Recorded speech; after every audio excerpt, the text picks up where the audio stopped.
The Ricky Williams Trade, Saints, 1999. In 1999, the New Orleans Saints didn't make a trade.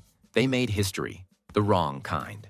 Head coach Mike Ditka, desperate for one more run at glory, did something no NFL coach had ever done before, or since. He traded every single draft pick his team had for one player. Running back Ricky Williams, the Heisman winner from Texas. All 6 picks in the 1999 draft, 2 more in 2000, 8 total. Gone for one man. The move stunned the league. Other front offices thought it was a prank. In reality, it was a gamble born from arrogance. A coach chasing a storybook ending instead of building a roster. Williams was talented, explosive, and charismatic. But no running back could carry a franchise built on empty draft boards and fading veterans. He rushed for 884 yards as a rookie. Solid, not legendary. By 2000, Ditka was fired. The Saints finished 3-13, and the organization was scorched from the inside out. The fallout was brutal. The Washington Commanders, who traded down with New Orleans, turned those picks into multiple starters. The Saints, meanwhile, had to start over. Again, it would take Sean Payton and Drew Brees 7 years later to finally pull them out of the crater Ditka left behind. Ricky Williams eventually found peace and success in Miami. But in New Orleans, his name became synonymous with collapse. The trade didn't just cripple a team. It ended careers. Mike Ditka never coached another down in the NFL. The Saints sold their future for a dream and learned that no player, no matter how gifted, is worth a franchise's soul. This wasn't a rebuild. It was a surrender. The Carson Palmer Trade, Raiders, 2011. Desperation doesn't just kill franchises, it makes them hallucinate. In 2011, the Oakland Raiders were 4-2 and chasing their first playoff berth in nearly a decade. Then quarterback Jason Campbell went down with a broken collarbone. The season was slipping away, and head coach Hugh Jackson refused to watch it die. So he made a call that would define his career, to Cincinnati, to a quarterback who wasn't even playing. Carson Palmer, the former number 1 pick, was sitting at home, retired, bitter, done with the Bengals. And yet somehow the Raiders sent 2 first-round picks for him. 2. For a player who hadn't thrown a pass in nearly a year. It was panic disguised as boldness. Palmer arrived mid-season, rusty and unprepared, and threw 16 interceptions in 10 games. The Raiders finished 8-8, missed the playoffs, and the price tag came due.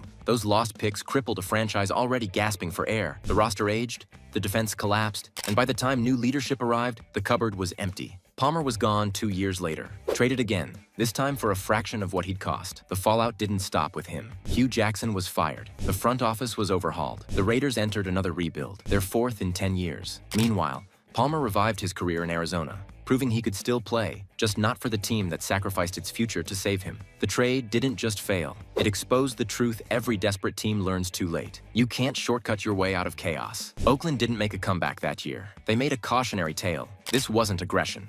It was panic in uniform. The Jay Cutler Trade, Bears, 2009. In 2009, the Chicago Bears thought they'd finally solved their curse. A franchise built on defense had been starving for a quarterback since the 1980s, and when Jay Cutler became available, they didn't hesitate. They went all in. The Bears sent 2 first-round picks, a 3rd-rounder, and Kyle Orton to Denver for the 25-year-old Pro Bowler. It was supposed to end decades of frustration. Instead, it started another one. Cutler was the prototype. Cannon arm, quick release, effortless confidence. But he never brought leadership, never brought command. He played like a gunslinger, but led like a ghost. In his first season, he threw 26 interceptions, the most in the NFL. Chicago got flashes of brilliance, deep balls, comebacks, moments of raw talent, but never consistency. Over 8 years, Cutler won 1 playoff game. 1. Behind him, the offensive line crumbled. Coaches came and went, and the city's patience turned to venom. The trade had cost them too much to undo, and too much to ever justify. Denver used the picks to restock. Chicago was trapped with promise they couldn't release. Every season ended the same. Cutler on the ground,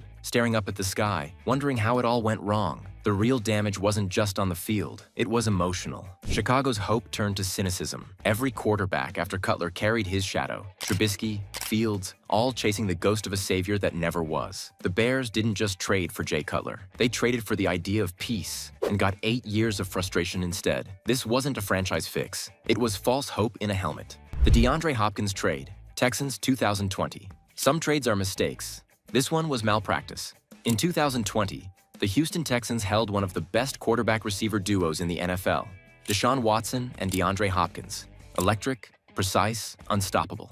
They were supposed to be the foundation of a contender. Instead, ego blew it apart.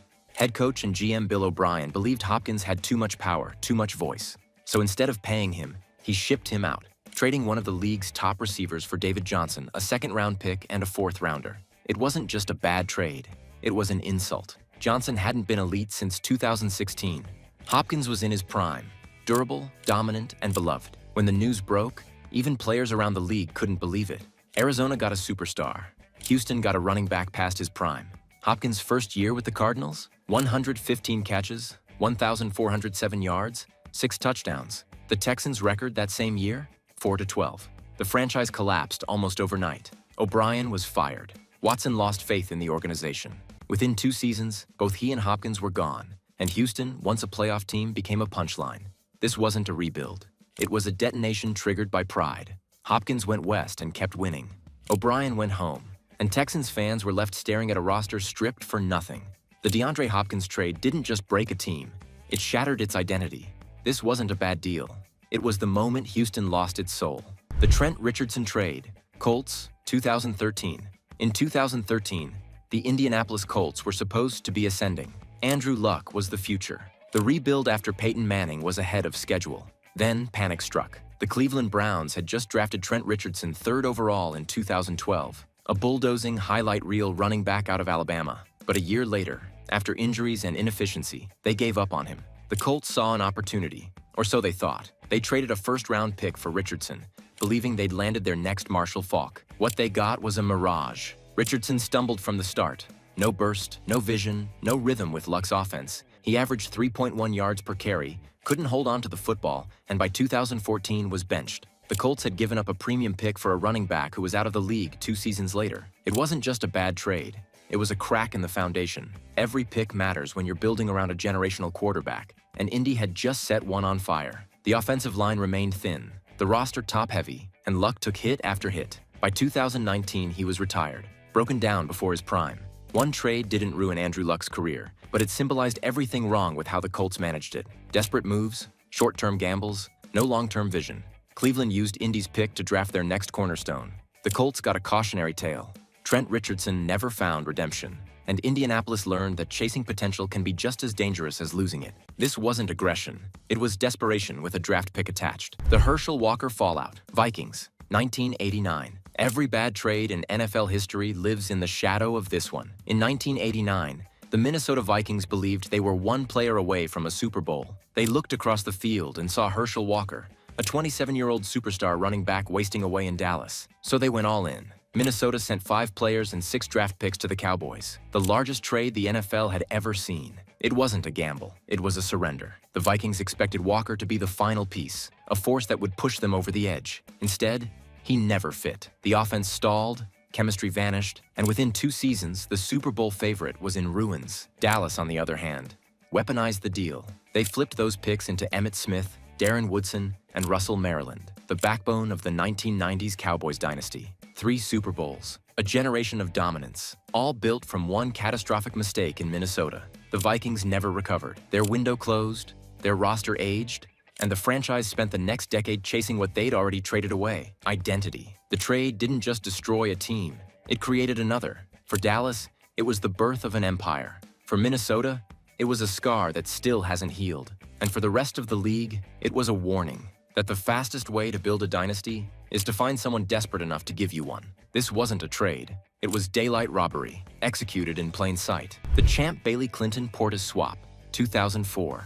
In 2004, 2 stars traded jerseys, and 2 franchises traded futures. The Denver Broncos and Washington Redskins made what seemed like a fair exchange: cornerback Champ Bailey and a 2nd-round pick to Denver for running back Clinton Portis, one of the NFL's brightest young talents. It looked even. It wasn't. Bailey wasn't just good. He was transcendent. In Denver, he became the heartbeat of a defense that terrorized the AFC for a decade. 10 Pro Bowls, 3 All-Pro selections, and a Hall of Fame jacket waiting at the end. Portis was electric early.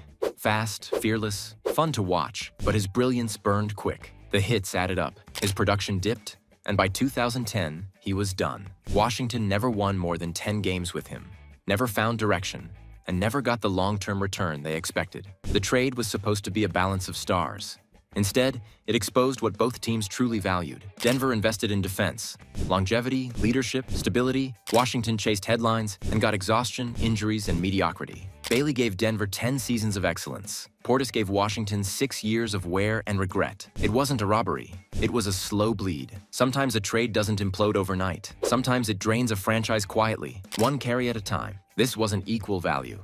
It was patience beating impulse. The Khalil Mack trade. Raiders, 2018. In 2018, the Oakland Raiders had a choice: pay their best player or start over. Khalil Mack wasn't just a pass rusher. He was the Raiders' identity: violent, relentless, and elite. But new head coach John Gruden didn't want to pay him. So on the eve of the season, Oakland made a decision that stunned the league. They traded Khalil Mack and a second-round pick to the Chicago Bears for 2 first-rounders and mid-round extras. Gruden called it the start of a rebuild. The rest of the NFL called it madness. Mack hit Chicago like a natural disaster. Week 1, a sack, a strip, a pick six, the full show. He finished the year with 12.5 sacks, carried the Bears to a 12-4 record, and won Defensive Player of the Year votes on arrival.